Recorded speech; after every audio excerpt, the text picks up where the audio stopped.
Criminal हमारी society में ऐसे भटके हुए लोग हैं जिससे सोसाइटी को हमेशा बहुत खतरा रहता है। उनकी बुरी इंटेंशंस को अक्सर पहचाना नहीं जा सकता क्योंकि वो हमारे ही बीच में रहने वाले आम लोगों की तरह होते हैं। As per latest data 90% crime में क्रिमिनल विक्टिम्स का पहचान वाला या बहुत ही करीबी होता है। ये वीडियो सोशल अवेयरनेस के लिए होम मिनिस्ट्री लॉन्च कर रही है। ये वीडियो टीवी, सोशल मीडिया हर जगह पर सर्कुलेट होगा। देखा जाए तो इस वीडियो में जो कहा गया है वैसा मैंने भी अपने करियर में कई केसेस में देखा जहाँ क्रिमिनल विक्टिम के जानने वालों में से कोई एक होता है।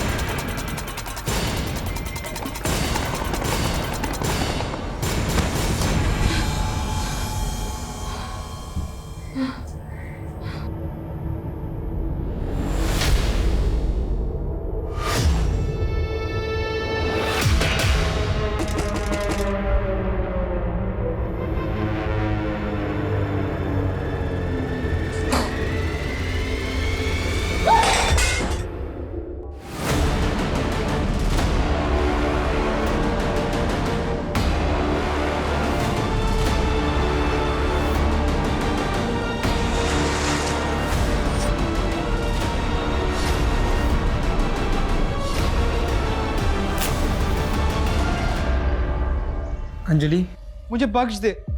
मैं तुझे 1 लाख रुपए देने के लिए तैयार हूँ। तूने मुझे बहुत हर्ट किया है और अब ये पैसे देके मेरा मुंह बंद करवाना चाहता है। मैं तुझे 1.5 लाख रुपए देता हूँ, तू बस मुझे माफ कर दे। छूना भी मत मुझे, समझा? और अब मैं रुकने वाली नहीं हूँ। तू नहीं रुकेगी, तू अब देख मैं अब क्या करता हूँ। तू पागल हो गया है क्या? ये नाटक मत कर। ये नाटक नहीं है अंजलि, तू देख।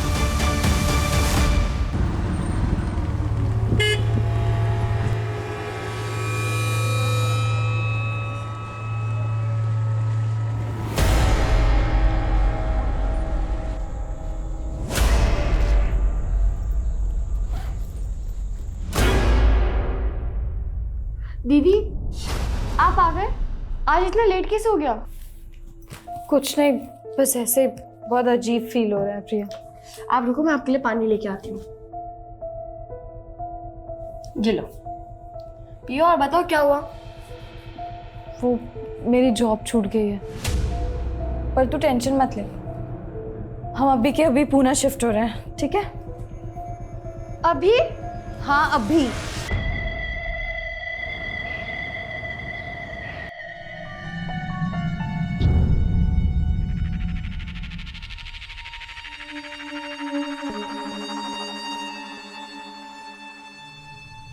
घर तो अच्छा है, लेकिन रेंट कितना है? मैंने बताया तो था ना, 6,000 रुपये महीना। थोड़ा कम नहीं हो सकता क्या? बिल्कुल नहीं, और रेंट के साथ साथ डिपॉजिट भी देना होगा 60,000 रुपये। लेकिन आपने तो कहा था। मैंने जो कहा है वही फाइनल, 60,000 रुपये डिपॉजिट और 6,000 रुपये महीना भाड़ा। देखिए, मैं 60,000 तो नहीं दे सकती, लेकिन 3 महीने का एडवांस। हाँ चलेगा, ठीक है, चलेगा चलेगा। Thank you. बड़ी जल्दी उनकी शर्त मान ली आपने, पहले से जानते थे क्या? और इतना मुस्कुरा क्यों रहे थे उन्हें देखकर? अरे तेरे दिमाग में क्या शक करने का सॉफ्टवेयर पड़ा है क्या? कभी सीधा सोचती नहीं? क्या हुआ आई? अरे वो प्रकाश पता नहीं किन लड़कियों को लेके आ गया और तेरे पापा बिना जांच पड़ताल के उन्हें घर भाड़े पे दे दिया।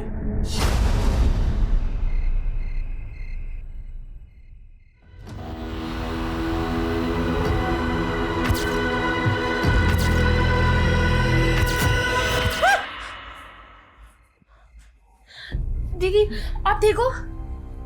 हाँ। आपको फिर से वो सपना है ना दीदी? हाँ, सपना ही था। दीदी, आपने मेडिसिन ली थी, आपको फिर से वो इल्यूजन हो रहा है। फैन क्यों बंद है? वो दीदी, लाइट नहीं आ रही है।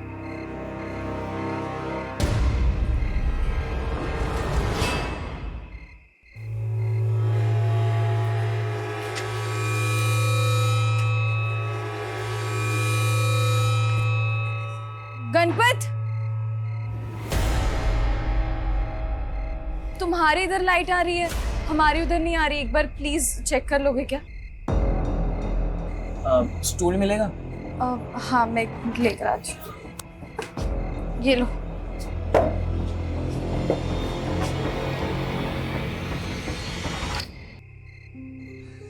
हमसे गिर गया था, पावर शेडिंग की वजह से शायद। Thank you. संभाल के।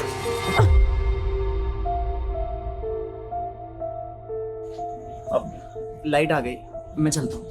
मैंने तो आपको पानी के लिए भी नहीं पूछा। हाँ नहीं, इट्स ओके, मुझे वैसे भी रात भर पढ़ाई करनी है। तो कॉफी बना देती हूँ, रात भर नींद भी नहीं आएगी। नहीं इट्स ओके, चलेगा। अरे आओ ना, आओ आओ, चलो। अरे कोई बात नहीं, चलेगा। बैठो, मैं बना के लेकर आती हूँ। बैठो।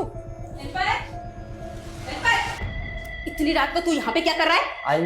अरे वो आंटी, मैंने बुलाया था क्योंकि मेरे घर की लाइट चली गई थी। लाइट जाने का बहाना बनाकर तूने मेरे बेटे को यहाँ पर बुलाया है? क्या? आई कुछ भी तू मत। तो चुप ही कर। तू जानता नहीं है ऐसी लड़कियों को? अरे इनका तो काम ही है अच्छे घर के लड़कों को फंसाकर उनका इस्तेमाल। बस करो आंटी, मैं चुप हूँ तो मतलब आप कुछ भी बोली जा रही हो? तुम मुझसे जबान लड़ाई की 2 टके की लड़की। खबरदार जो आपने ये सब लैंग्वेजेस यूज किया। हाँ तो क्या कर लेगी तू? क्या हुआ क्या बिन्नी? आप तो चुप ही करो। आपको कहा था ना इन लड़कियों को भाड़े पे मत रखो। देखो इतनी रात को हमारे बेटे को यहाँ पे बुलाकर पता नहीं क्या क्या कर रही थी। अरे कोई वीडियो स्टूडियो बनाकर ब्लैकमेल करती तो? आंटी अब आप बहुत ज्यादा बोल रही हो। हाँ तो क्या कर लेगी तू? कल के कल अगर इन लड़कियों को तुमने बाहर नहीं निकाला ना तो मैं इनका सामान उठाकर बाहर फेंक दूंगी। और तुम क्या देख रहा है? चल यहाँ से। आई सॉरी, लेकिन तुमको दूसरा घर देखना होगा। अरे पर अचानक हम लोग कहाँ जाएंगे? मैं कुछ कर नहीं सकता इस मामले में।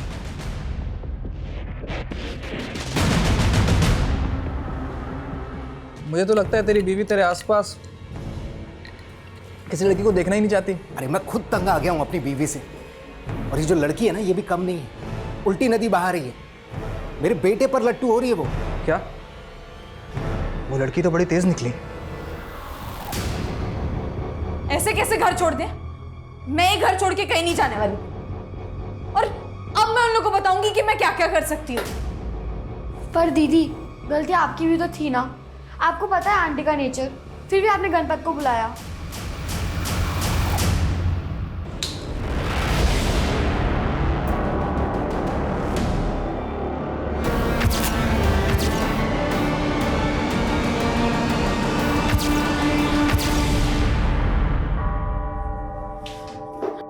दीदी, अंजलि दीदी, दीदी उठो।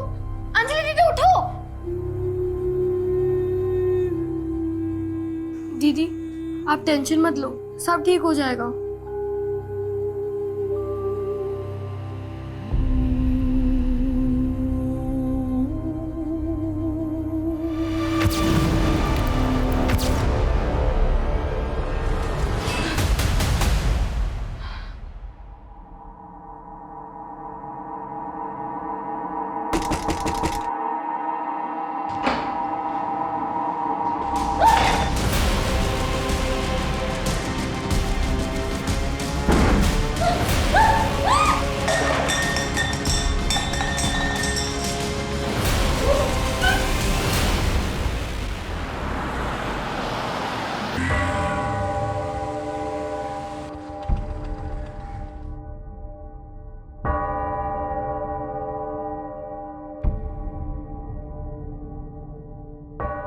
देखिए, डरिए मत। जो भी बात है साफ साफ बताइए। घबराने की जरूरत नहीं है। बोलिए, क्या हुआ? सर, मेरा गैंग रेप हुआ है। कितने लोग थे? 2 नहीं, ये शायद 3। आप जानती हैं उन्हें? बहुत अंधेरा था, मैं किसी का चेहरा देख नहीं सकी। कहाँ हुआ? मेरे घर। घर पे? आपकी फैमिली कहाँ रहती है? मैं अपनी छोटी बहन के साथ रहती हूँ। हम रेंट पर रहते हैं। Sir please help me. घबराइए मत, सब ठीक हो जाएगा। हम मदद करेंगे हर तरह से। लेकिन पहले हमें आपका मेडिकल करवाना पड़ेगा।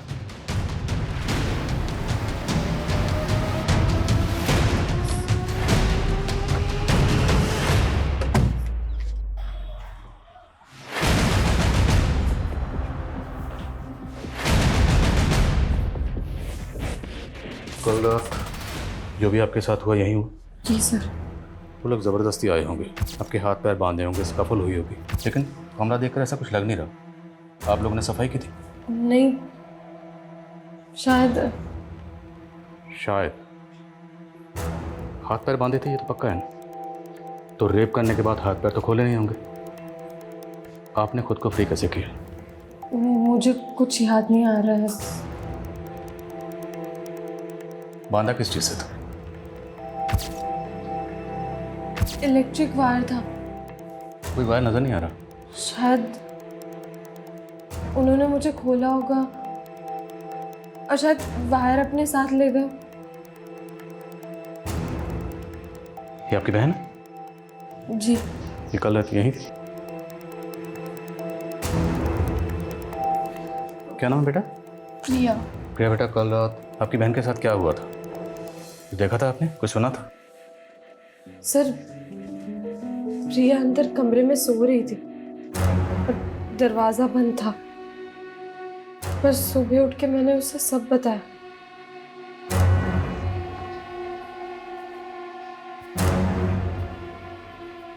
ये लड़की अंजलि कह रही है कि इसका गैंग रेप हुआ है, लेकिन क्या हुआ, कैसे हुआ, इसका कुछ याद नहीं। छोटी बहन साथ में मौजूद थी, उसने भी कुछ देखा नहीं, कुछ सुना नहीं। कैसे मुमकिन है? पड़ोसी से पता करो, शायद किसी ने कुछ देखा है, सुना। मैं मकान मालिक से मिलता हूँ। Okay sir. क्या अंजलि का रेप? गैंग रेप हुआ मैडम। कब? कल रात को। आप लोगों ने कुछ तो सुना होगा, स्ट्रगल की कोई आवाज़ आई होगी, कुछ तोड़फोड़ हुई होगी। कल रात इस एरिया की इलेक्ट्रिसिटी गई। हाँ सर, लाइट तो गई थी। इस इलाके में पावर शेडिंग की वजह से अक्सर लाइट चली जाती है, लेकिन ऐसी तो कोई आवाज़ नहीं सुनाई दी जिससे लगे कि ऐसा कुछ हुआ। अरे कुछ हुआ होता तो सुनते ना। मतलब? सर, ये बड़ी लड़की है ना, ये बहुत चालाक है। हमने तो उसे कल ही घर छोड़ के जाने के लिए बोल दिया था, और देखो घर खाली ना करना पड़े इसके लिए ये सब लेकर बैठ गई है। और आप ये घर खाली क्यों करवा रही थी? वो किराया नहीं दे पा रही थी सर।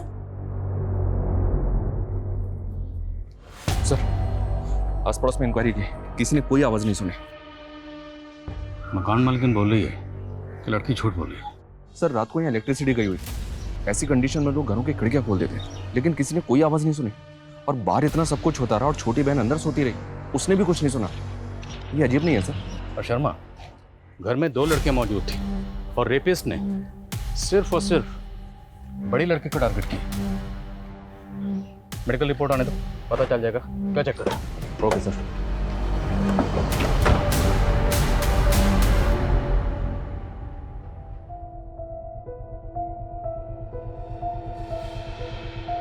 दीदी, कल रात सच में आपके साथ?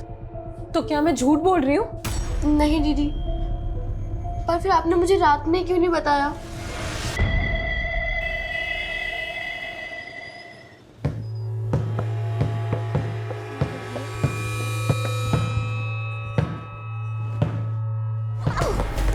अनीता, आराम से। नम्रता, ये क्या हो रहा है? दीदी मैं खेल रही थी, सिर्फ दिन भर बस खेलना ही है तुमको? कभी पढ़ाई भी कर लिया करो। जाओ अंदर जाके पढ़ाई करो। तुम्हें छोटी बहन है यार, कभी तो प्यार से बात कर लिया करो। तुम्हें बड़ा प्यार आ रहा है उस पे? मतलब क्या तुम्हारा? बस बस, मतलब तुम सब समझते हो। दिमाग खराब हो गया क्या तुम्हारा? दिमाग खराब ही है मेरा कि माँ के गुजरने के बाद नम्रता को यहाँ ले आई।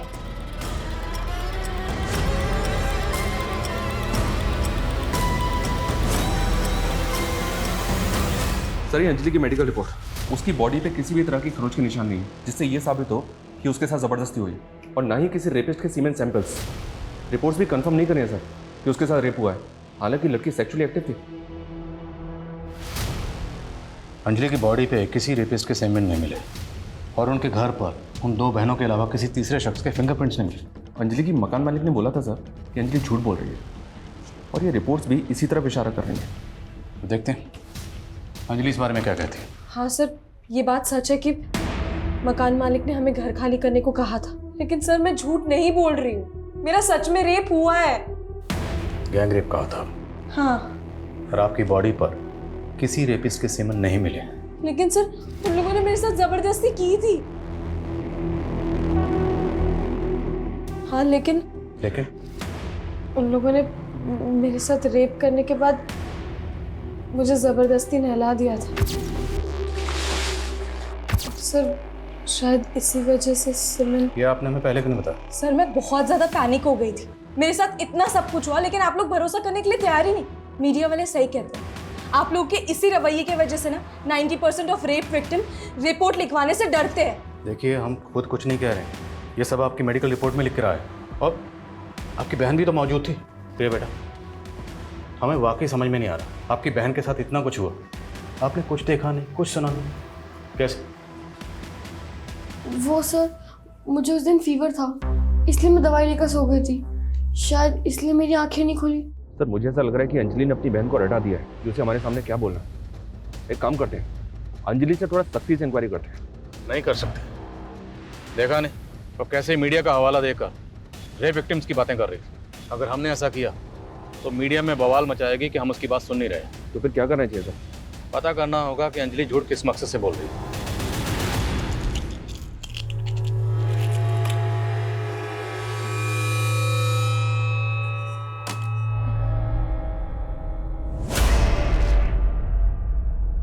नम्रता, देख तेरा फेवरेट पिज्जा लाया हूं, जल्दी आ।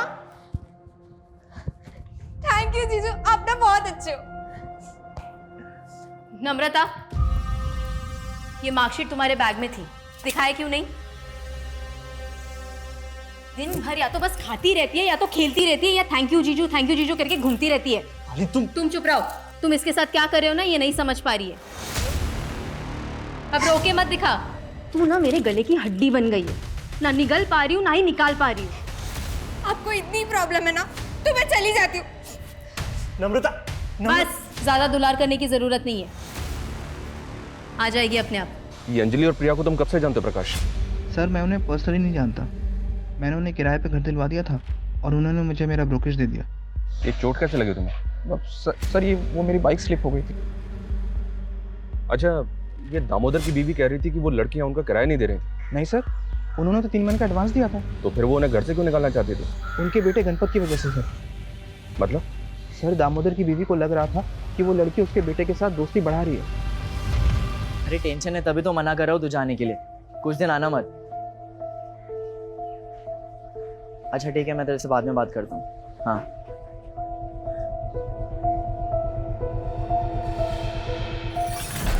अरे आजकल तो हर रात सुहागरात। हाँ, मुझे मालूम नहीं था कि तेरी जोड़ी ऐसे रास आएगी। अरे भाई तू बस देखता जा, अपना धंधा भी बढ़ेगा और मजे तो मजे भी होते रहेंगे। अच्छा, फिर बॉस कौन है मालूम है ना? कौन है बॉस?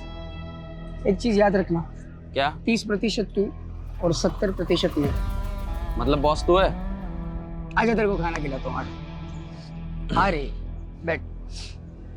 अरे नरेंद्र, क्या चश्मा पहना है नरेंद्र। ये ले तेरे लिए इम्पोर्टेंट सिगरेट है, कस्टम का माल है, कश कश के पीना। क्या सच बोलो ना? वहाँ दे दे। तो सिगरेट पी के मुझे फेफड़े जला के जल्दी नहीं मरना है। दिन की 3 सिगरेट पीता हूँ बस है भाई। वादे का पक्का नरेंद्र। क्या खिला दिया तू उसको? तू कुछ भी बोलती है इसके लिए बन जाती है पत्थर की लकीर। हाँ, तू तो मेरी हर बात भजियो जैसी तल देता है ना। छोड़ना यार, मेरे को भूख लगी है, कुछ खिला दे। फ्री में नहीं दूंगी। इतनी महंगी सिगरेट पिलाता हूँ उसको मैं। हाँ, और तू क्या मेरी माँ हो के तू ऐसा दुकान वाली बात करेगी? तुझे बड़ी पड़ी है अपनी माँ बाप की। बाप की आंखें नहीं है, माँ के घुटनों में दर्द रहता है।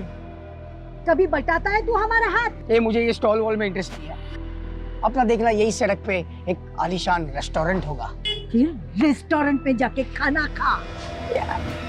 सर मैंने अंजलि की पिछले दिनों की मूवमेंट चेक की, वो पिछले 2 महीने से अलग अलग ऑफिस में इंटरव्यू दे रही है जॉब के लिए, लेकिन अभी तक जॉब मिली नहीं उसको। मतलब जॉबलेस थी? क्या सर?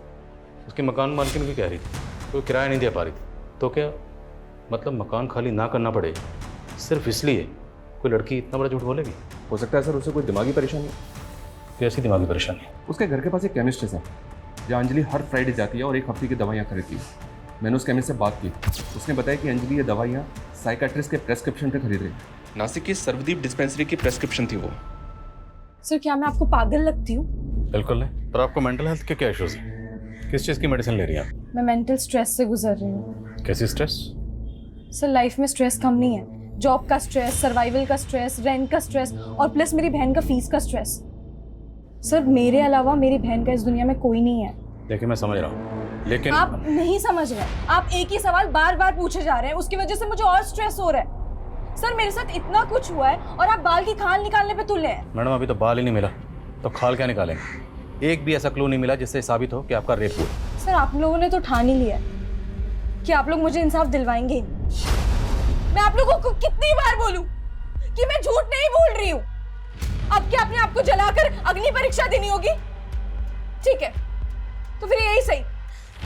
दीदी नहीं, छोड़ो इसे।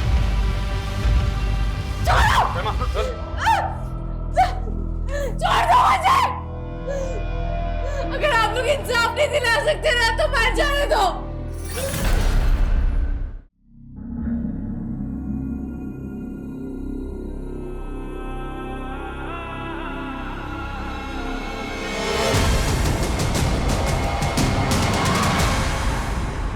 यस सर, ये लड़की मेरी पेशेंट थी। 4 महीने पहले ही मेरे पास आई थी।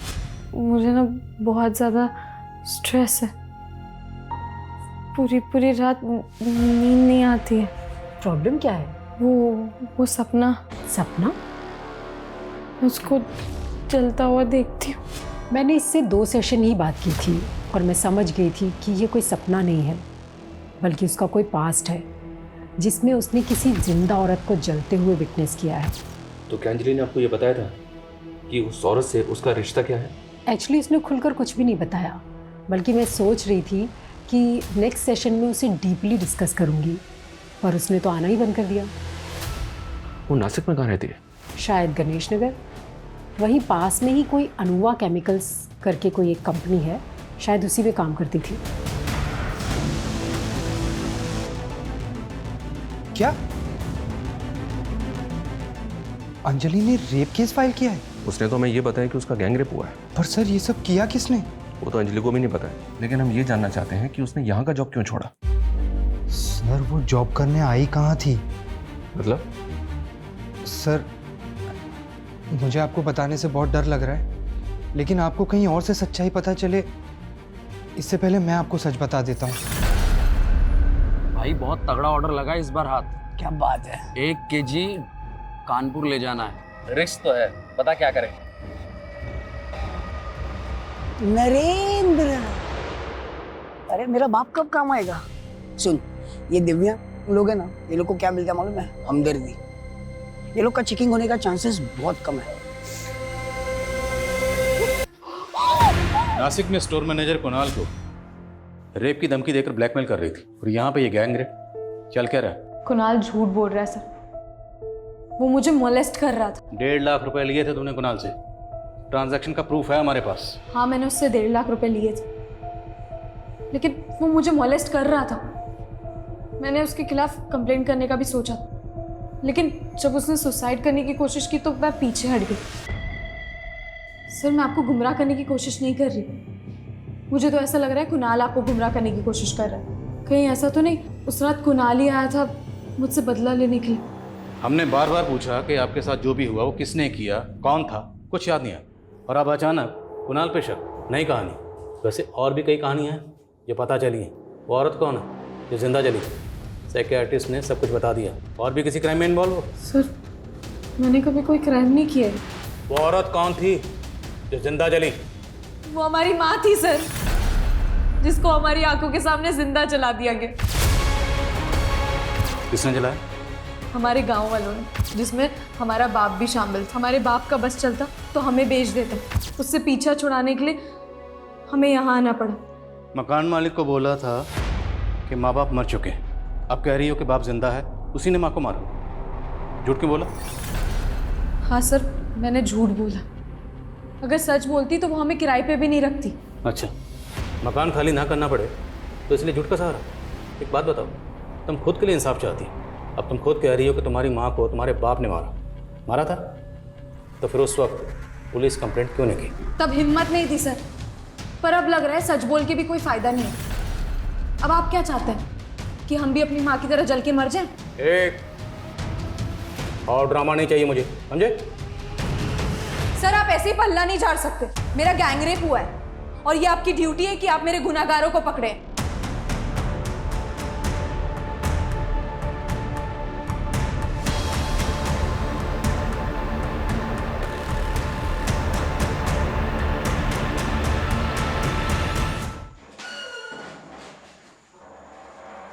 ये काफी सदमे में है।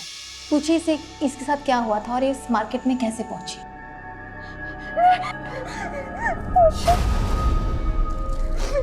तू ठीक है ना? मेरा रेप हुआ है दीदी। क्या? ऐसी सारी बातें नहीं करते नम्रता। नहीं दीदी, मैं सच कह रही हूँ। चुप कर, तुझे नहीं समझ आ रहा। किसने किया तुम्हारे साथ ये सब? बोलो बेटा, डरो मत। नहीं मैम, इसके साथ कुछ नहीं हुआ है। ये झूठ बोल रही है। झूठ बोल रही है? अभी इसने खुद कहा। मैंने कहा ना आपसे, इसके साथ कुछ नहीं हुआ है। ये बस हमसे नाराज थी, इसीलिए घर से भाग गई थी। हमें इससे बात करने दो। मैम, मैंने कहा ना आपको इसके साथ कुछ नहीं हुआ है। तू बता ना इनको, बता इनको। बोलो। देख लिया आपने? ठीक है, ये इसके साथ कुछ नहीं हुआ है। नम्रता,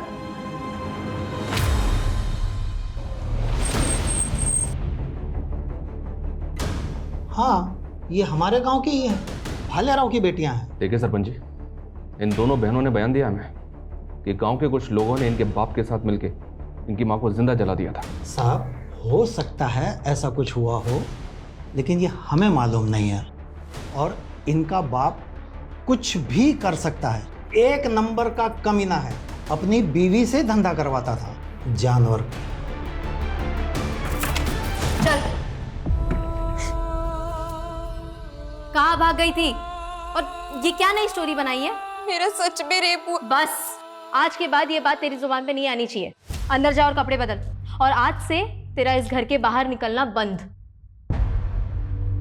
अंजलि के गांव वालों का भी यही कहना है सर कि अंजलि और प्रिया का बाप उनकी मां से धंधा करवाता था। हो सकता है अंजलि और प्रिया उससे भाग रही हैं। तो शर्मा, अंजलि ने हमें जो अपने पास्ट के बारे में बताया, उसमें सच्चाई तो है। लेकिन सर, भरोसा नहीं कर सकते। हो सकता है दोनों बहनें अपने बाप के कहने पे लोगों से गलत तरीके से पैसा वसूल करती हैं, जैसे अंजलि ने कुणाल को हनी ट्रैप करके ब्लैकमेल किया। और यहाँ वो कह रही है कि उसके साथ गैंग रेप हुआ, लेकिन अभी तक इसका कोई सबूत नहीं मिला है सर। हो सकता है इसके पीछे अंजलि का कोई एजेंडा हो। लेकिन शर्मा, सबूत तो एजेंडे के भी नहीं मिले। क्यों ना हम इस केस को इस नज़रिए से तहकीकात करें कि अंजलि के साथ ये सब कुछ हुआ है।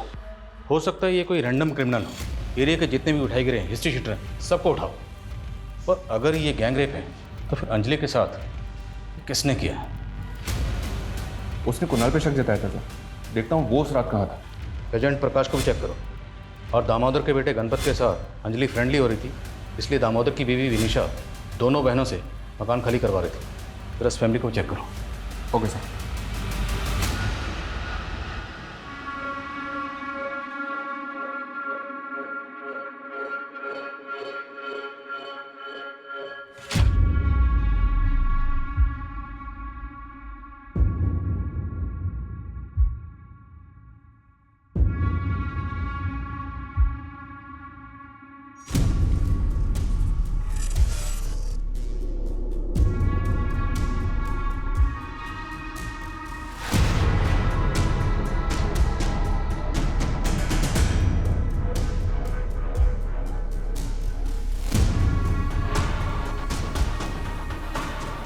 मेरे फोन में क्या चेक कर रही है? यही कि उस रात तुमने किसे कॉल किया?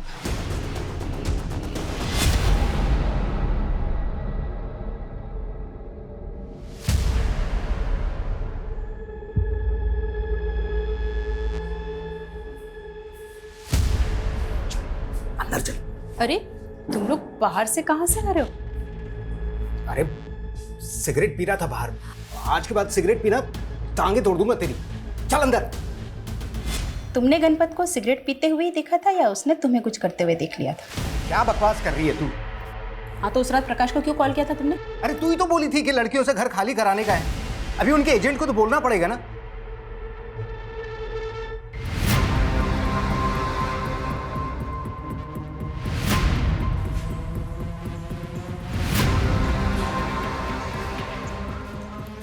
क्या हुआ है?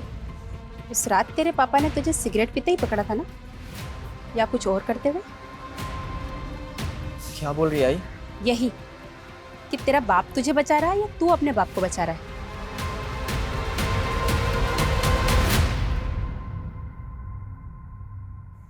दीदी, मैं आप पर डाउट नहीं कर रही हूँ, पर मुझे अभी भी एक बात समझ में नहीं आई। मैं भले उस रात दवाई लेकर सो गई थी, पर आप चिल्लाते तो कोई ना कोई तो सुनता। मैं जोर जोर से चिल्ला सकती थी, लेकिन मैंने ज़्यादा स्ट्रगल नहीं किया। तेरी वजह से। मेरी वजह से? क्योंकि अगर मैं चिल्लाती तो तू भी उठ जाती और फिर उन लोगों को पता चल जाता तो जैसे मेरे साथ किया वैसे तेरे साथ भी करते।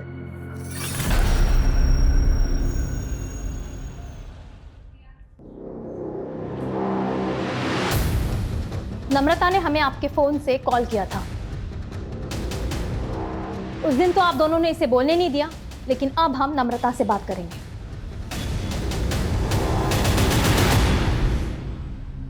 घबराओ मत बेटा, बोलो। मैं दीदी से गुस्सा थी और दूर चली गई थी। वहां बहुत अंधेरा था। कौन था वो? तुम जानती थी उसको? अंजलि है बेटा।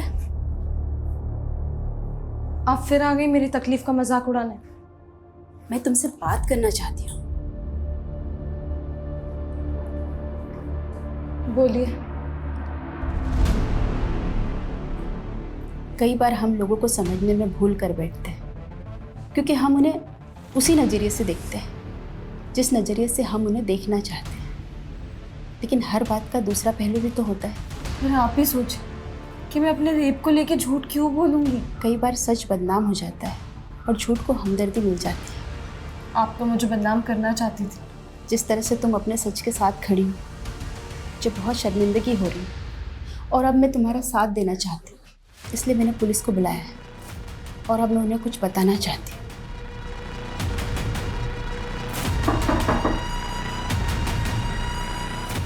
सर, उस रात मैंने यहाँ से कुछ आवाज़ें सुनी थी। पर ये अचानक आपका हृदय परिवर्तन कैसे हो गया? सर, याद आया तो बता दिया। अब कुछ सुना था तो कुछ देखा भी तो होगा।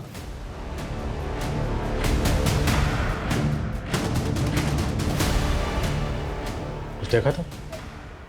नहीं सर, देखा तो कुछ नहीं था।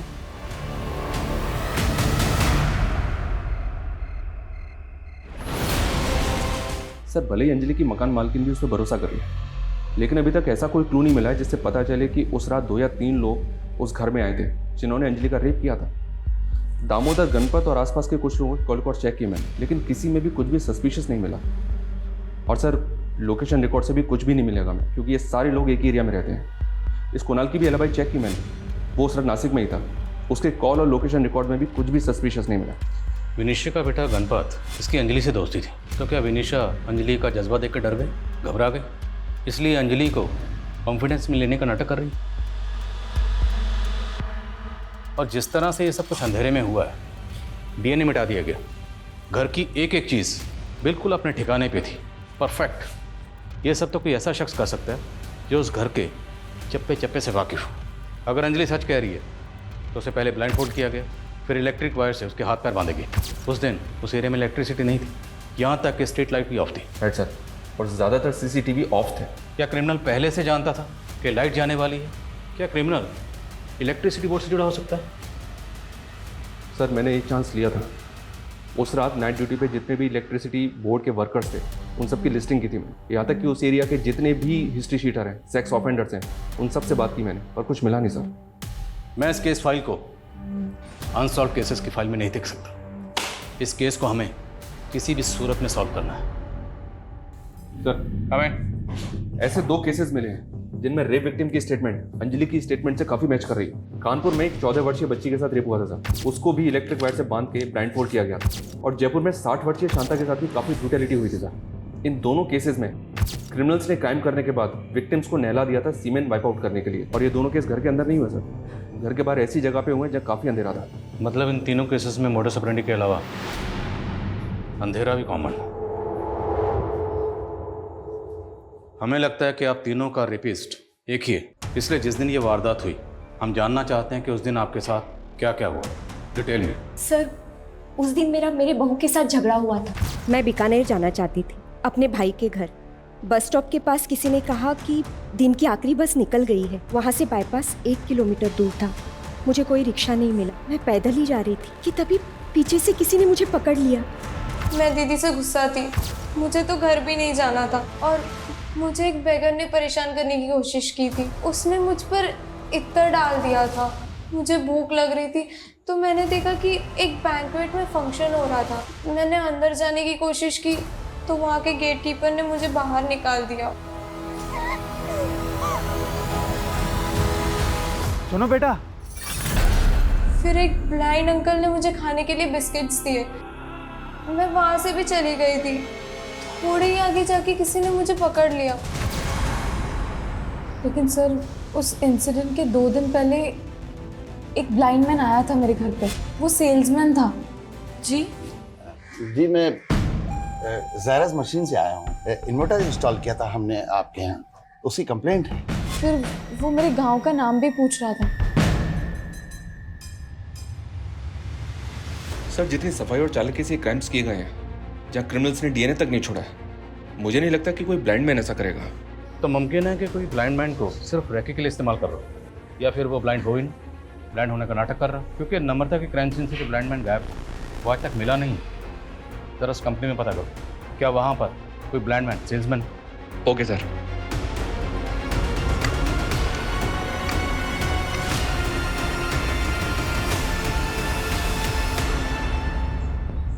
नरेंद्र, हाँ, किरण हमेशा लेट आता है। हाँ, अभी क्या कर सकते हैं। किरण आ गया। कितना वेट कराता है तू? अरे वेट मैं कहाँ करवाता हूँ, वेट तो तू करवाता है। हाँ? हर औरत के साथ सबसे पहले लगता है। हाँ? और इतना लंबा लगता है कि हमें इंतजार करना पड़ता है।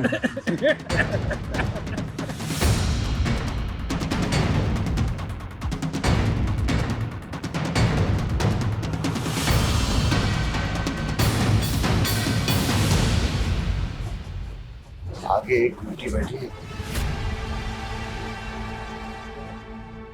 एक ही शूट है।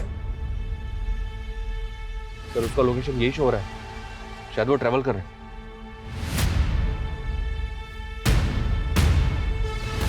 कहीं वो इस बस में तो ट्रैवल नहीं कर रहा? हो सकता है सर। फॉलो करो बस को।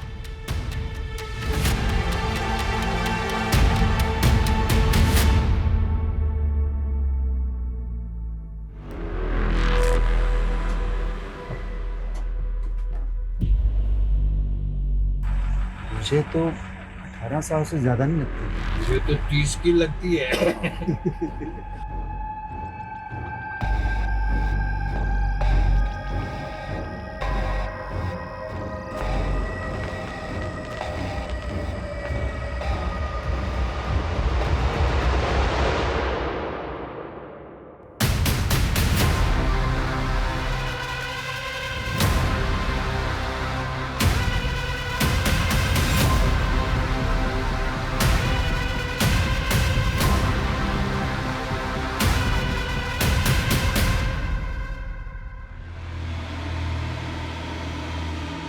हमें लग रहा था कि कोर्ट में इनका जुर्म साबित करना मुश्किल होगा, और इनकी हरकतें अपने आप में सबूत है। वीडियो बनाओ इनका।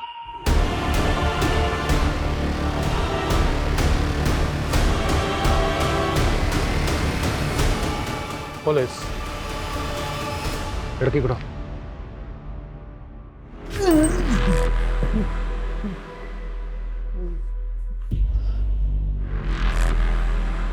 कानपुर की नम्रता, जयपुर की शांता और पुणे की अंजलि, तीनों विक्टिम्स ने तुम लोगों की तस्वीरों को आइडेंटिफाई किया। हो ही नहीं सकता, आप हमारे खिलाफ कुछ साबित नहीं कर पाए। सब साबित होगा जब तुम तीनों को खड़े करके कोर्ट में विक्टिम के सामने तुम्हारी परेड करवाएंगे।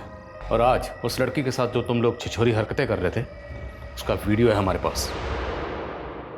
अब बोलोगे या डंडा सूंघाएं तुम लोगों को? वो हम तीनों दोस्तों को लत सी है, किसी भी औरत की खुशबू सूंघ के हम उसकी खूबसूरती का अंदाज़ा लगा लेते हैं। उस रात हम लोग जयपुर में थे जब वो औरत बस के बारे में पूछ रही थी। उसने जो हेयर ऑयल लगाया था उसकी खुशबू से हम लोग मंत्रमुग्ध हो गए थे। और उस बच्ची के इत्र की खुशबू ने मुझे मदहोश कर दिया। तब मैं कानपुर घूमने गया था, फिर उसके साथ। तुम सिर्फ रैंडम लड़कियों को टारगेट नहीं करते शारिक। तुम्हारा असली नाम शारिक है, ये मैं पता चल गया। तुमने अपना नाम बदला सुधीर और बन गए इन्वर्टर सेल्समैन। वो वर्धा में मुझसे एक कांड हो गया था, वहाँ की पुलिस सारिक नाम के आदमी को ढूंढ रही थी, इसलिए मैंने नाम बदल लिया। वर्दा, अंजलि वर्दा की है, तो जानता है ना उसको? जी माफ कीजिएगा, आपकी आवाज कुछ जानी पहचानी सी लगती है। उसके गांव के पास ही मेरा गांव था, उसके बाप को भी जानता था मैं, बहुत पहले उसकी फैमिली से भी मिला था। आवाज से पहचान लिया? मुमकिन ही नहीं है। दिखता है ना तुझे? अंधा नहीं है ना तू? मैं पार्शियली ब्लाइंड हूँ, 70% अंधा हूँ मैं, और ये किरण ये 60% अंधा है, और नरेंद्र कंप्लीट ब्लाइंड। ताज्जुब इस बात का नहीं कि तुम लोग विक्टिम्स के साथ रेप करने के बाद उन्हें नहला देते थे ताकि सीमेंस धुल जाए। तुम्हें ये सब पता था, इस बात की हैरानी नहीं है। हैरानी इस बात की है कि विक्टिम्स को पता नहीं चलता था कि तुम लोग अंधे हो, ब्लाइंड हो, और इतनी सफाई से अपना काम करके निकल जाते थे। कैसे करते थे इस? अंधेरा आंख वालों की कमजोरी है, हमारी नहीं।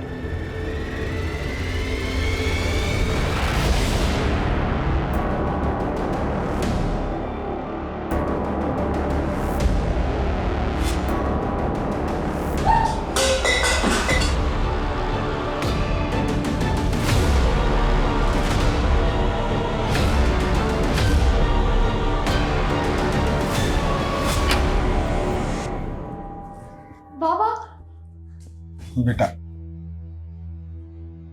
बेटा मुझे तुम लोगों के बारे में गांव के कुछ दोस्तों से मालूम हुआ। वो जब पुलिस यहाँ आई थी। अंजलि बेटा, मेरा यकीन मानो, मेरा कोई हाथ नहीं तुम्हारी आई की हत्या में। उस दिन अगर मैं तुम दोनों को लेके ना जाता तो गांव वाले तुम लोगों को भी जला डालते। अरे उन लोगों ने तो तुम्हारी आई के ऊपर झूठा इल्जाम लगाया, उन्हें डायन बोला। बहुत कमीने हैं ये गांव वाले। बेटा मैं तुम्हारी आई से बहुत प्यार करता था, और बेटा मैं तुम दोनों से भी बहुत प्यार करता हूं।